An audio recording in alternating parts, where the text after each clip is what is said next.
England প্রাক্তন ক্রিকেটাররা বললেন ভারত সুবিধা পাচ্ছে। একটা ম্যাচেও না জিততে পেরে সেই ইংল্যান্ড দল গ্রুপ স্টেজ থেকেই বিদায়।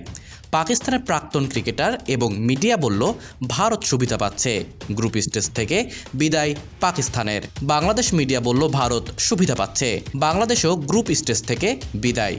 অস্ট্রেলিয়ার প্রাক্তন ক্রিকেটার ও মিডিয়া বলল ভারত সুবিধা পাচ্ছে, সেমিফাইনালে ছিটকে গেল। দক্ষিণ আফ্রিকার ভ্যান্ডার ডুসেন বলল ভারত সুবিধা পাচ্ছে, সেমিফাইনালে ছিটকে গেল সাউথ আফ্রিকা। কিন্তু আফগানিস্তান এসব নিয়ে, যার ফলস্বরূপ নিজেদের খেলার ওপর তারা মন দিয়েছে এবং তারা ইংল্যান্ডকে পরাজিত করতে পেরেছে।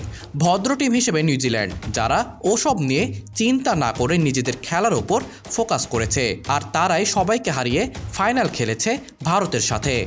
বাংলায় একটা কথা আছে, নিজের চরকায় তেল দাও, আর এখানে যারা সেটা করেনি সবাই হেরেছে। That's an irony.